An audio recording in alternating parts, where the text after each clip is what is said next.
മെറ്റയുടെ private processing സാങ്കേതികവിദ്യയാണ് ഈ ഫീച്ചറിന് കരുത്ത് പകരുന്നത്. ഉപയോക്താക്കൾക്ക് അവരുടെ സന്ദേശങ്ങളുടെ ടോണും ശൈലിയും മെച്ചപ്പെടുത്തുന്നതിനും സ്വകാര്യത ഉറപ്പാക്കുന്നതിനും സഹായിക്കുന്നതിനായി രൂപകൽപ്പന ചെയ്തിരിക്കുന്ന റൈറ്റിംഗ് ഹെൽപ്പ് എന്ന പുതിയ AI അധിഷ്ഠിത ഫീച്ചർ വാട്സാപ്പ് പുറത്തിറക്കി. മെറ്റയുടെ പ്രൈവറ്റ് പ്രോസസ്സിംഗ് സാങ്കേതികവിദ്യയാണ് ഈ ഫീച്ചറിന് കരുത്ത് പകരുന്നത്. പ്രൊഫഷണല്, ഫണ്ണി അല്ലെങ്കിൽ സപ്പോർട്ടീവ് എന്നിങ്ങനെ വിവിധ ടോണുകളില് സന്ദേശങ്ങള് പുനഃക്രമീകരിക്കുന്നതിനുള്ള നിർദ്ദേശങ്ങളാണ് ഈ അപ്ഡേഷനില് ലഭിക്കുന്നത്. ഒരു വൺ അല്ലെങ്കിൽ ഗ്രൂപ്പ് ചാറ്റില് ഒരു സന്ദേശം ഡ്രാഫ്റ്റ് ചെയ്യാം. അപ്പോൾ ഒരു പെൻസിൽ ഐക്കണ് കാണാനാകും. അതില് ക്ലിക്ക് ചെയ്യുമ്പോൾ സന്ദേശം കോപ്പി ചെയ്യാന് ഒരു പോപ്പ് അപ്പ് തുറക്കും.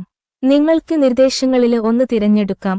അത് ടെക്സ്റ്റ് ഫീൽഡില് നിങ്ങളുടെ മെസ്സേജിനെ പുനഃക്രമീകരിക്കും. ഇവിടെ നിന്ന് നിങ്ങൾക്ക് അത് നേരിട്ട് അയയ്ക്കാം. ഉപയോക്താവിന്റെ സ്വകാര്യത സംരക്ഷിക്കാന് സഹായിക്കുന്നതിനായി പ്രൈവറ്റ് പ്രോസസ്സിംഗ് സാങ്കേതികവിദ്യയിലാണ് റൈറ്റിംഗ് ഹെൽപ്പ് ഫീച്ചർ നിർമ്മിച്ചിരിക്കുന്നത്.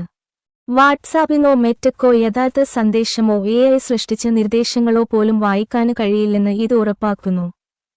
തുടക്കത്തിൽ ഈ ഫീച്ചർ യുണൈറ്റഡ് സ്റ്റേറ്റ്സിലും തിരഞ്ഞെടുത്ത രാജ്യങ്ങളിലും ഇംഗ്ലീഷ് ഭാഷയില് പുറത്തിറങ്ങുമെന്ന് മെറ്റ സ്ഥിരീകരിച്ചു. ഈ വർഷം അവസാനത്തോടെ കൂടുതൽ ഭാഷകളിലേക്ക് ഈ സവിശേഷത കൊണ്ടുവരാന് മെറ്റ പദ്ധതിയിടുന്നതായാണ് റിപ്പോർട്ടുകൾ.